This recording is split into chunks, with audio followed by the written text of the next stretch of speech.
kódà inú táwa tún rí nínú oore láyé yìí táwọn sálàfù wa bá rí wọ́n rò pọ́lọ́wọ̀n gbáṣẹ́ àwọn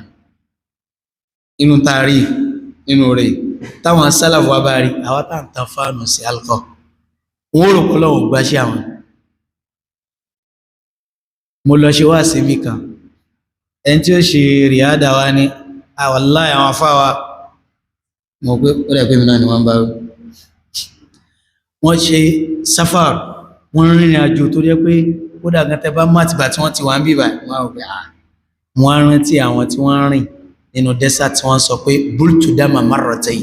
ẹ̀ẹ̀mejì ni mo tọ́ ẹ̀jẹ̀ torí pé mo fẹ́ gbàdí sí kan pé ilé ìwò kan fẹ́ bá yé wa jẹ́ ni ó kàn jẹ́ àmọ́ rò pa mo fi Ọlọ́run bá búra àṣẹ kankan walladhi nafsi biyadi kì í ṣe tàwádùn wallahi ẹni tó bá ti rò lọ́kàn rẹ̀ nínú èmi àbẹ́yìn pé a mọ̀ ti gbìyànjú gan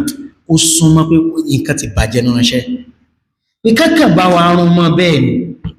àfẹ́yìn tí ò bá mọ̀ ti ń lọ ó yóò kà nípa àwọn tó ti lọ ó yóò mọ̀ nípa wọn ó yóò tiẹ̀ mọ̀ tí ẹnìkan tí wọ́n ń pè ní Khabbab bin Arat ó yóò gbọ́ pé jókòó pẹ̀lú Umaru njọ́ kan tí Umaru sọ pé kayfa sana'ta ya Bilal bó ló ṣe ṣe ń jọ tí wọ́n fi àjẹ́ ọyàn tó sáà sọ pé ahadun ahadun ó ní gbàtà tó sọ pé kúl ma na kúl ó ní wà in lisani la yuhsinuhu àwọn mi ò lè pè ń tẹ́pẹ̀ yẹn ni illa ahad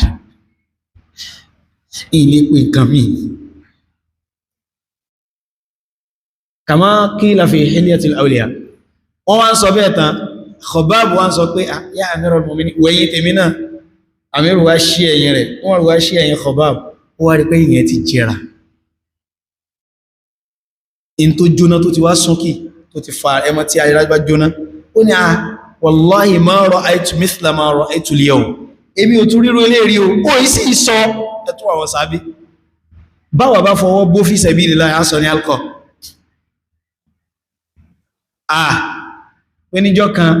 tí mo ń lọ bí tí mo wá sí tí mo lọ náà táyà mi ti bẹ́ wọ́n ti ẹ̀tún wọ mọ́tò wallahi à ń lọ bí wá sí à ń tan air conditioner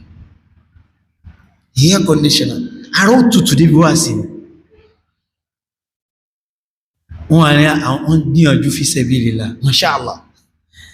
kọlọ́n kó gbà níjọsìn ilé tí Ibrahim àti Ismail kọ́ inú kí wọ́n ti kọ́ filhar nínú oòrùn kò síbòjí tún lọ bèèrè ní Mákà níjọ́ tí wọ́n kọ́ ibi tí wọ́n sàpamọ́ sí ìyapa inú bẹ̀ẹ̀bẹ̀ pé ṣé wọ́n rí bì kan kọ́ so lásán Ọlọ́run wá sọ wípé wa idh yarfa'u Ibrahimul qawa'ida min al-bayti wa Ismailu rabbana taqabbal minna wọ́n ṣe tán wá sọ pé bí ẹ̀bá láà try ohun Ọlọ́run wọ́n ni rabbana taqabbal minna ìjọ tẹ́ bá fẹ́ kú ẹ̀ẹ́rì pé tọ́lọ̀ bá fẹ́ orí ròyìn ẹ̀ẹ́rì pọ́kàn yóò rántí pé ṣọ́lọ́wọ́ kẹ́ẹ̀mí ìbáyìí ẹ̀yẹ́ máa wò ẹ̀ẹ́rántí ẹkún tí Amr bin As sùn tó sọ pé subhanallah sáàrí kẹbàáyìí ẹ mọ̀ pé true picture rẹ̀ ó fẹ́ hàn sí ẹ pé tí wọ́n rí kẹbàáyìí gbogbo àwọn kọ́nù kan tó fi gbélé ayé ẹ̀ tí wọ́n rí kẹbàáyìí hadha al-amalu lillah